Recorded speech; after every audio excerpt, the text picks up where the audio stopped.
What's happening, YouTube? Today, guys, I'm going to be making a electrolysis tank for cleaning up cast iron or really any magnetic steel that you want to clean up. I picked up this food grade plastic barrel. I think it's important to use a food grade barrel if you're going to be cleaning stuff you're going to cook in for obvious reasons. Now, if you're just doing tractor parts or car parts, heck, use any plastic barrel you come across. Now, because this thing's going to be just heavy as all get out when it's full of water, I decided I wanted to put a drain in the bottom of it. So I swung by Tractor Supply and picked up one of these fittings. It's got some gaskets or washers on there, and just a plastic plug. And that'll be all I need to have a drain accessible in the bottom. Alright, so placing of the drain really isn't all that critical. I mean, you want to have it close to the bottom. If you notice, the bottom of this barrel does have a curve to it, so you can't put it on that curve. I'm going to come just above that. Make me a mark. Probably help if I actually... There we go.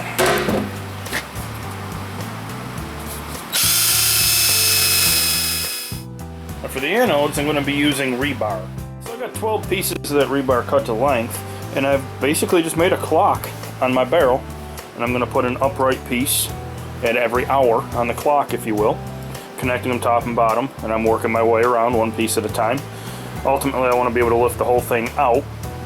I will probably put a couple pieces across the bottom, and then depending on where I think the work is generally going to hang in here, I will put some cross pieces around there as well. You know, electrolysis works primarily on line of sight, so if I've got coverage all the way around and on the bottom, that'll help it clean a little more efficiently. You know, the great thing about a tank this size is you can clean some serious pieces of iron in there. It's a number 16. Probably the only thing you couldn't fit, and I don't know, you might even be able to fit it, would be the big Griswold number 20 if you happen to be so lucky to come across one of those. Or of course the big kettles, you know, things like that. But as far as cooktop, it's stuff you're going to use in the house. If you can't fit it in there, you ain't going to fit it in your oven. Alright, so I've got my wire attached, and I did that by just welding on a couple 3/8 bolts and using crimp on ends. You know, my battery charger will attach down there. So we are ready to start filling this, and what I've got is about 7 cups, maybe 6.5 cups of Arm & Hammer super washing soda. Now I've got a couple of points to make here, guys. First of all, make sure there's not any big clumps in there. Those little clumps aren't too bad. Make sure there's no big clumps, because what'll happen is they'll just sit down in the bottom.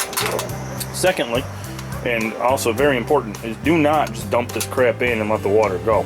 As the water's filling, slowly add this and keep slowly adding so it absorbs, because if you just dump it in and then run your water, or you get halfway full and dump it in, however you want to do it, but if you dump all of this in at one shot and then add your water, you'll wind up with a great big white cake at the bottom of this thing, and really not electrolyte, mostly just water with a big old chunk of super washing soda stuck at the bottom. So that said, I'm going to set the camera down and get to filling. Well, doesn't that look just wonderful? It really does look wonderful, because that means it's working, it's doing its job. I've already cleaned up 4 pieces in here. I've got 3 more hanging in it as we speak, and it is doing a fine job. So that's what I had for you guys. I wanted to take you along while I made a bigger, better electrolysis tank, show you exactly what I did, and that's it. As always, I do appreciate you guys watching the videos, checking out the channel, leaving the comments, and all that good stuff. Please do me a favor, stay safe and stop back. Thank you for watching.